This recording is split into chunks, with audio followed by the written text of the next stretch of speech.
English grammar में આપણે sentence થોડા સોલ્વ કરીએ એક્ટિવ અને પેસિવ વોઇસ ના ટોપિક પર ક્લિયર તો પહેલું વાક્ય છે સેફીના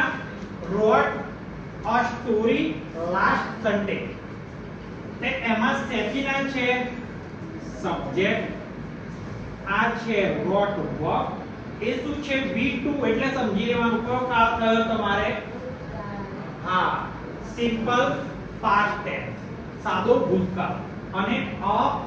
story અને last Sunday જે છે એ અધર વર્ડ છે આ ઓબ્જેક્ટ છે ક્લિયર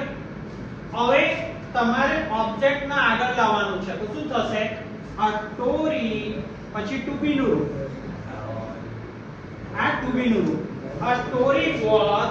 રાઈટ તો શું થશે written by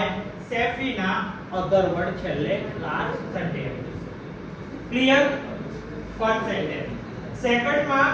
I am playing cricket now now એટલે કયો કાળ થયો ચાલુ વર્તમાન કાળ એટલે પ્રેઝન્ટ કન્ટિન્યુઅસ ટેન્સ હવે પ્રેઝન્ટ કન્ટિન્યુઅસ ટેન્સ માં સબ્જેક્ટ વર્બ અને ઓબ્જેક્ટ તો સબ્જેક્ટ વર્બ અને ઓબ્જેક્ટ એમાં ઓબ્જેક્ટ આપણે આગળ મૂકવાનો છે ક્રિકેટ ઇઝ આપણે આઈએનજી છે એટલે માટે શું બીઇંગ આવશે being ING cricket is being played by I know શું થશે મી નાઉ બરાબર એવી જ રીતે we are not watching movie now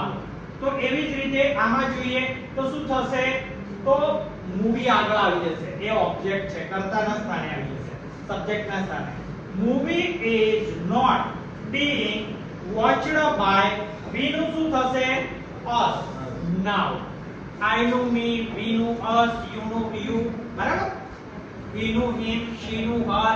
it નું it અને they નું them એવી રીતના આમાં ફેરફાર she does not play carom આમાં સબ્જેક્ટ વર્બ અને ઓબ્જેક્ટ ના હિસાબે જોઈએ તો કેરમ આગળ આવી જશે carrom is not played by she નું શું થશે her પછી એવી રીતના આગળ વાક્ય જોઈએ Ajay does not watch read in his mobile એટલે એમાં શું થશે do does છે એ એક્ટિવ વોઇસ માં જ્યારે પેસિવ કરો એનું is એ માં થઈ જાય એની જગ્યાએ તો એમાં reels આગળ આવી જશે કર્મ આગળ આવશે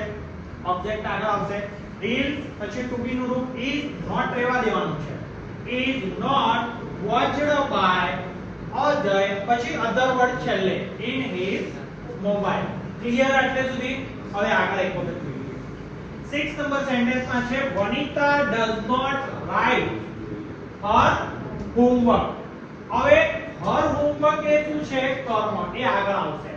her homework હવે does છે તો is આવશે not write નું શું થશે written by વનિતા ક્લિયર એના પછી છે does Kalavati do her makeup તો એમાં શું થશે કે her makeup એ આગળ આવશે પણ એમાં પ્રશ્નાર્થ છે તો હંમેશા યાદ રાખવાનું do does છે એની નીચે is mr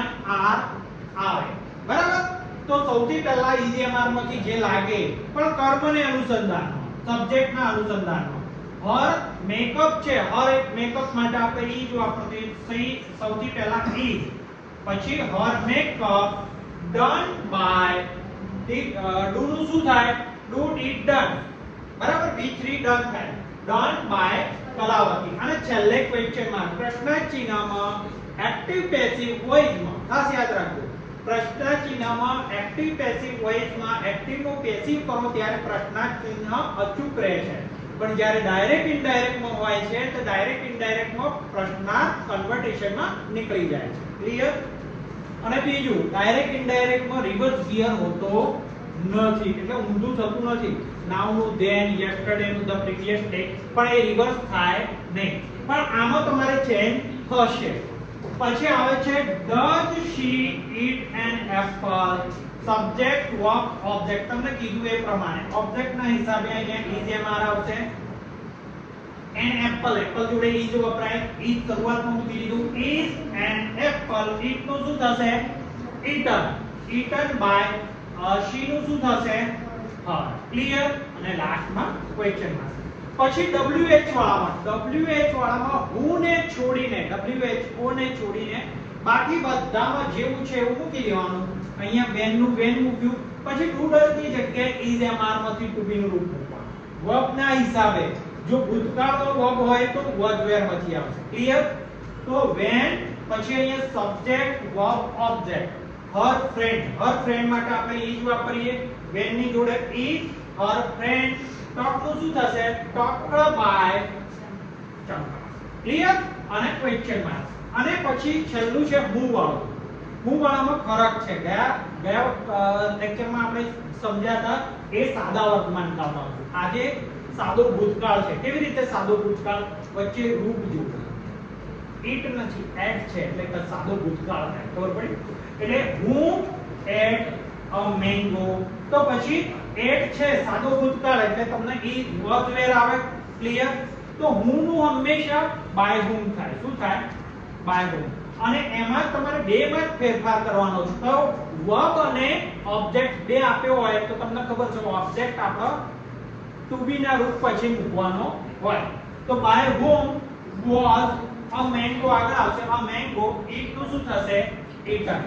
તો આ રીતના સેન્ટેન્સ ની પ્રેક્ટિસ કરજો તો એક્ટિવ પેસિવ વોઇસ સરળ થશે થેન્ક યુ